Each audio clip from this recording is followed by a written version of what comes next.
Welcome back to my YouTube channel. इस video में हम करने जा रहे हैं क्लास 10th की पोइम अमेंडा। सो स्टार्ट करते हैं।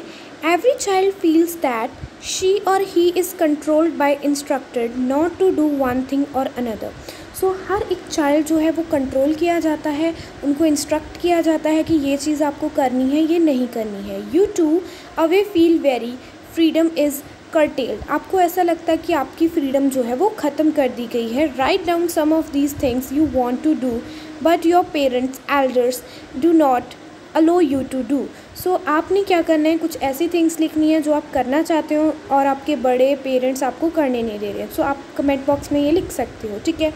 To read the poem aloud from the pairs of each reading alternative stanzas you are in for surprise. तो आप इस चीज़ के लिए क्या होगे, सरप्राइज में होगे। स्टार्ट करते हैं अब रीडिंग हम।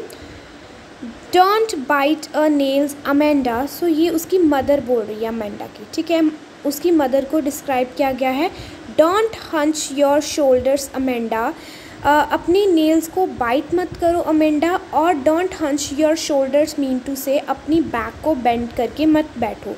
Stop that slouching and sit up straight Amanda। So slouching means to say lazy। So ऐसे lazy मत रहो, अच्छे से बैठो, straight बैठो।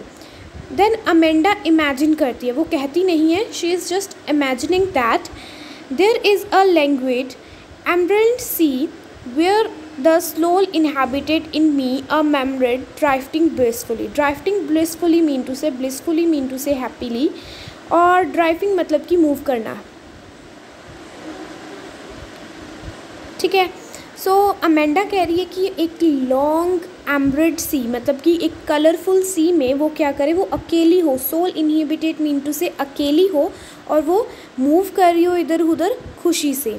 Did you finish your homework Amanda. फिर उसकी मदर की जो है लाइन्स आ गई। Did you finish your homework Amanda. Did you tidy your room Amanda. I thought I told you to clean your shoes Amanda. So उसकी mother कह रही है कि आज तुमने अपना होमवर्क ख़त्म कर लिया, तुमने अपने रूम को साफ़ कर लिया। टीडी मीन टू से साफ़ करना। I thought I told you to clean your shoes. मुझे ऐसा लगता है कि मैंने तुम्हें क्या कहा था कि अपने शूज़ को क्लीन कर लो। फिर अमेंडा सोचती है। I am an orphan roaming the streets. I pattern soft dust with my hushed bare feet. The silence is gold, the freedom is sweet. Then Amanda imagine करती है काश मैं ऑर्फन अनाथ होती और स्ट्रीट पर जो है वो घूम रही होती। I pattern soft dust with my hushed मतलब कि जो मिट्टी में आप ऐसे पैटर्न्स बनाते हो ना कुछ अपने पैरों से। With bare feet to mean to say नंगे पैर, बिना कुछ मतलब उसमें चप्पल वगैरह डाले हुए, ठीक है।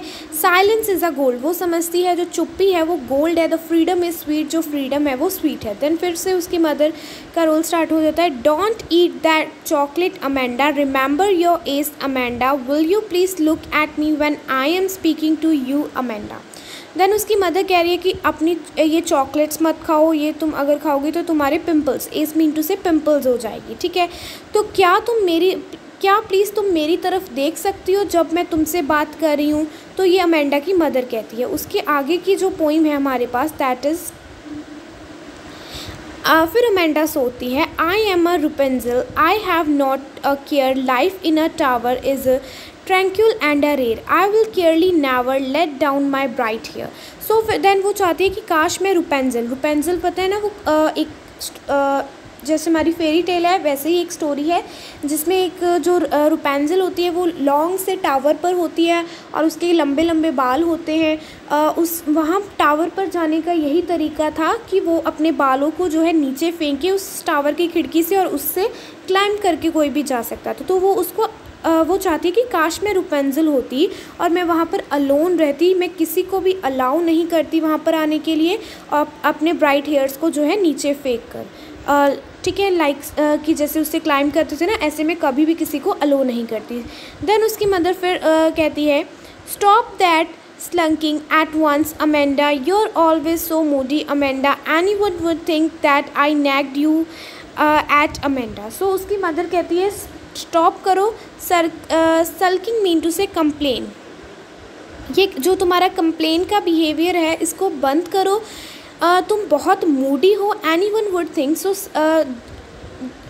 कोई भी सोचेगा कि मैं तुम्हें जो है बहुत डांटती हूँ, जैसे तुम रिएक्शंस करती हो, जैसे तुम मूड दिखाती हो, ठीक है। So this is the poem जो कि लिखी है रॉबिन क्लेवन ने। तो इसमें दिखाया गया है एक टीनेजर की स्टोरी जो कि अपनी मदर से काफ़ी परेशान है। उसको लगता है कि उसकी मदर उसको हर समय स्कोल्ड करती रहती है, और ये सारी चीज़ें इसमें बताई गई है। अब हम देख लेते हैं इसमें पोएटिक डिवाइसेस जो भी है। सो स्टार्टिंग से देखते हैं हम। तो फर्स्ट पैराग्राफ में आपके पास देखो, आई डोंट थिंक सो, यहाँ पर जितनी भी बार अमेंडा जो है ना, जितनी भी बार आया है आपके पूरी पोइम में, दैट इज़ द रिपीटिशन। तो वो आपकी क्या है, रिपीटिशन है, ठीक है। देन उसके बाद जो अमेंडा कहती है उसमें आपका पोएटिक डिवाइस नहीं है। थर्ड पैराग्राफ में देखो, अब आप थर्ड में भी अमेंडा जो है वो रिपीटिशन है, ठीक है। फोर्थ में